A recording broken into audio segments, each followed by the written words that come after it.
Nah, apa sih laïcité itu?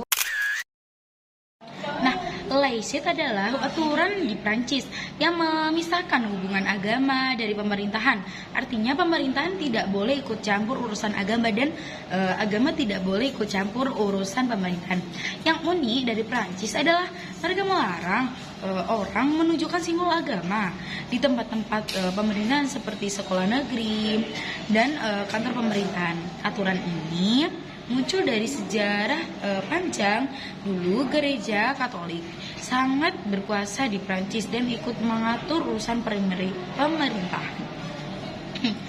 Pada tahun 1789 terjadi revolusi Prancis yang ingin menegakkan kekuasaan raja dan gereja. Sejak itu, pemerintahan Prancis terus berusaha mengurangi pengaruh gereja. Akhirnya pada tahun 1905, pemerintahan membuat perundang-undangan yang benar-benar memisahkan antara agama dan dari negara. Sejak saat itu pula, negara itu tidak lagi membiayai kegiatan agama dan melarang simbol-simbol di gedung-gedung pemerintahan. Sekarang aturan ini menjadi masalah yang besar, terutama untuk umat Islam di Prancis. Pemerintah melarang siswi memakai jilbab dari 2004 dan kemudian melarang perempuan memakai cadar di 2010. Memakai cadarnya itu di jalan ya. Banyak orang yang berdebat soal ini. Ada yang bilang aturan ini melindungi netralitas negara dan ada yang bilang bahwasanya ini melanggar kebebasan beragama. Sampai sekarang laicite ini menjadi perdebatan di Prancis. Oke teman-teman, sekarang kita masuk ke segmen pertanyaan. Apa yang menjadi dasar hukum laicite dan bagaimana perkembangan laicite itu tersendiri? Dasar hukum dan perkembangan laicite. Laicite adalah prinsip yang menegaskan pemisahan antara agama dan negara. Istilah ini berasal dari bahasa Perancis yang berarti sekularisme dan menjadi salah satu nilai dasar Republik Prancis. Melalui konsep laicite, negara tidak memihak ataupun menentang agama apapun, serta menjamin kebebasan setiap individu untuk berkeyakinan ataupun tidak beragama.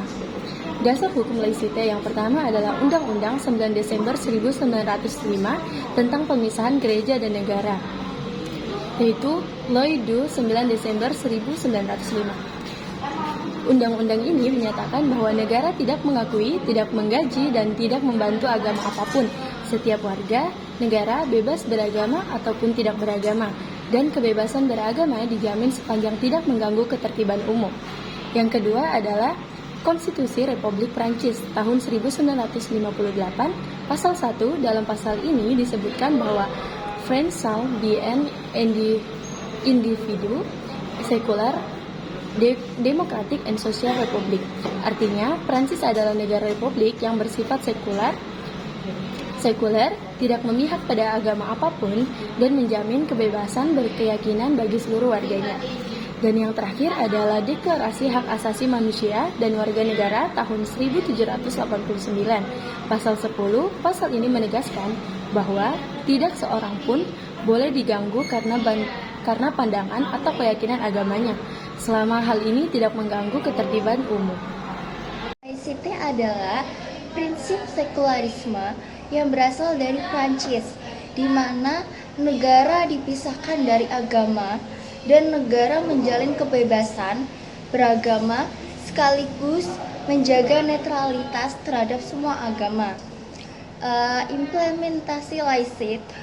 1. Dalam pendidikan, sekolah negeri di Prancis tidak boleh menampilkan simbol keagamaan yang mencolok, misalnya jilbab, salib besar, atau kippah.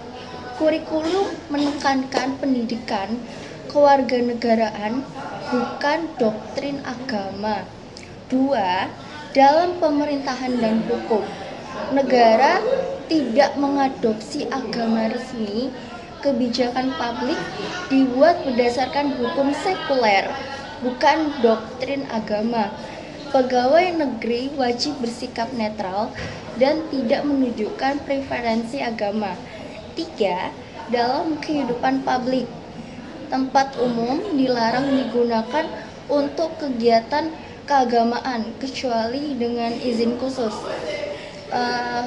Pendanaan negara tidak ditunjukkan pada aktivitas keagamaan, tapi bisa untuk pemeliharaan warisan budaya, misalnya katedral sebagai situs sejarah. Dampak sosial laisit. 1. Positif. Kesetaraan warga negara, semua orang diperlakukan sama tanpa memandang agama. Kebebasan beragama, kebebasan beragama.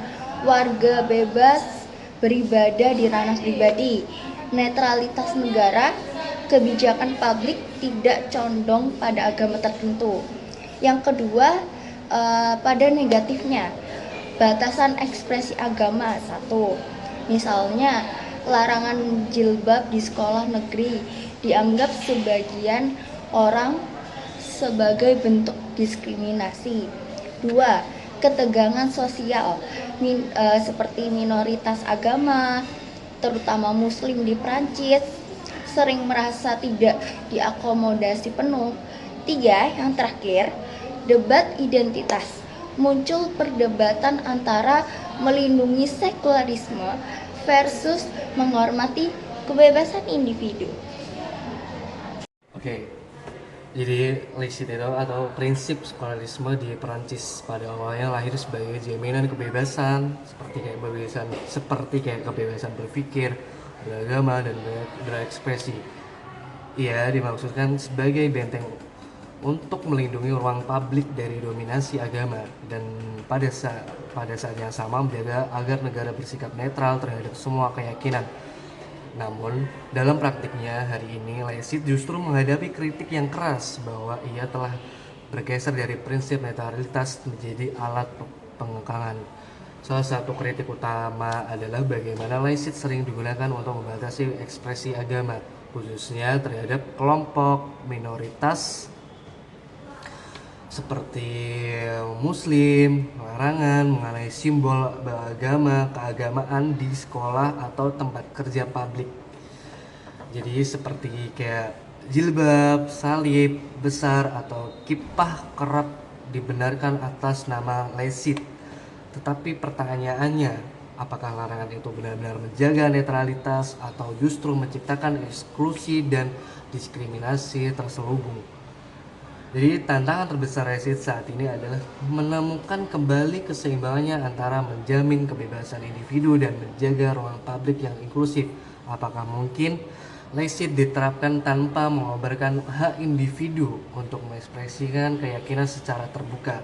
Ataukah laisit telah menjadi bentuk baru dari dogma negara yang mengatur cara warga berpenampilan, berpikir, bahkan mempercayai?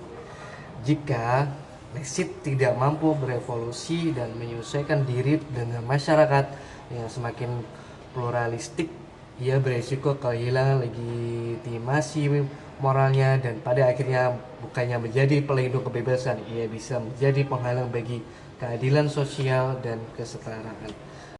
Di segmen terakhir ini kita akan membahas